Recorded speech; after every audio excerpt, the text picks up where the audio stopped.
Bonjour les Français, je vous présente le conditionnel. Et je suis désolée, il y a une petite erreur, c'est français 4 et pas français 5. Désolée. Je veux commencer par poser la question dans les situations suivantes. Qu'est-ce que tu ferais? What would you do in the following situations?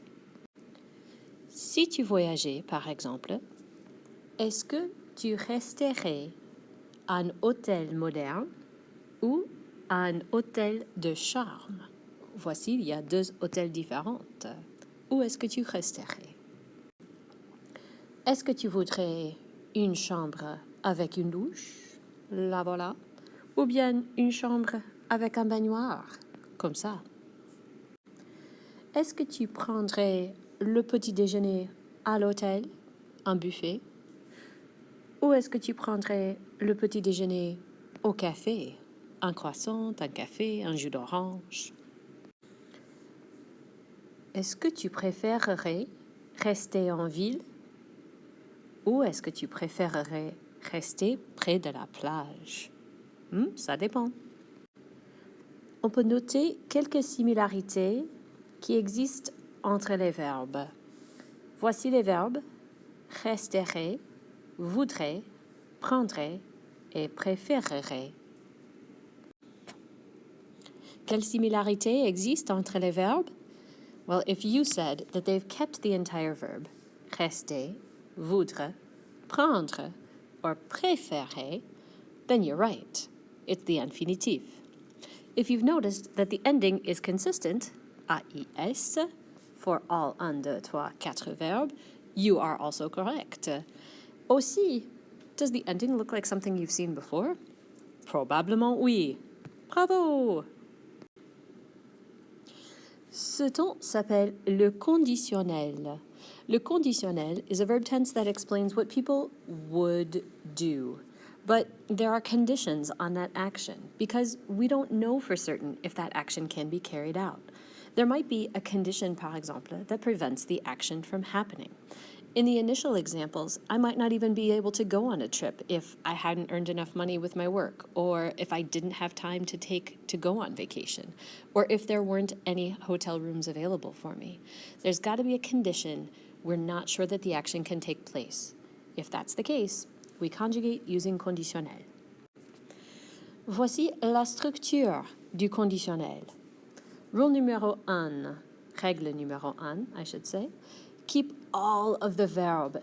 In this tense, you don't drop anything. You use the infinitif, the verb with no changes made to it. Then, you simply add endings to that verb. Pour je, AIS. Pour tu, AIS.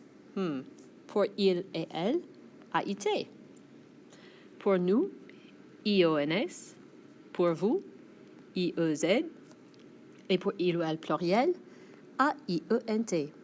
You'll notice that those endings are really, really similar to imparfait endings. They are actually exactly the same. They sound like e, ion, ie. Par exemple, if we need a contextual example, if we wanted to say this summer I would travel to France.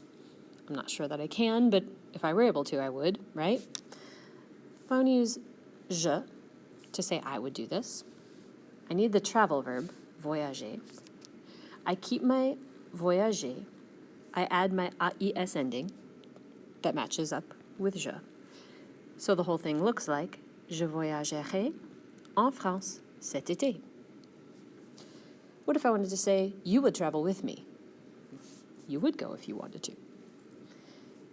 You, tu, travel, voyager. I keep all of the verb, voyager, make no changes, but I do add my ending AIS pour tu. Tu voyagerais avec moi. Il y a des cas spéciaux. There are some special cases. In verb that end in RE. What you'll need to do to be able to make this function well is drop that final E before you add endings. So in the example of prendre, we can't use the whole thing because it would be awkward to have some vowels together. But we will drop that E, and our stem then becomes prendre. We add endings to that. Mais attention, Bien sûr, il y a des irréguliers. And here you thought it was going to be so easy, right? Of course, there are some irregulars. The nice thing is that they're irregular in more than one tense. You've often seen them as irregular in passé composé or imparfait. The French are just trying to stay consistent.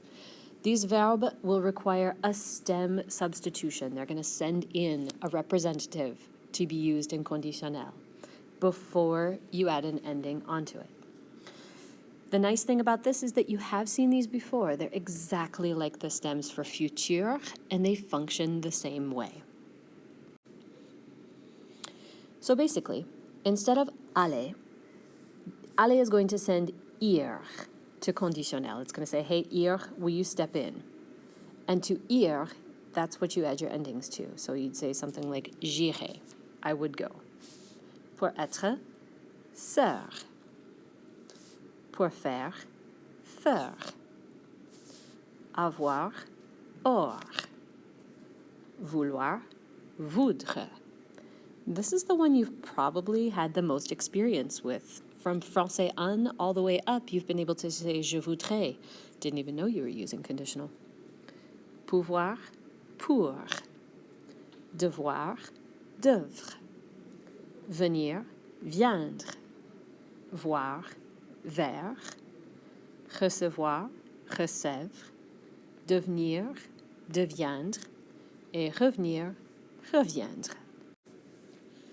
Et voici les exemples en contexte. Par exemple, if I were explaining a trip. J'irai à Paris en juillet. I would go to Paris in July. It's really nice that time of year. Je pourrais voyager avec mes amis. I'd be able to travel with my friends because they'd be able to go too. Je devrais beaucoup économiser avant de partir. I would have to save up a lot before I left. Je ferai beaucoup de shopping aux Champs-Élysées. Désolée, là, je suis deux. Je ferai, I would do a lot of shopping on the Champs-Élysées. Je serai très contente. I would be really happy. If I were to take a vacation like that, it would be fantastique. Alors, j'espère que le conditionnel se passerait bien. Merci. Au revoir.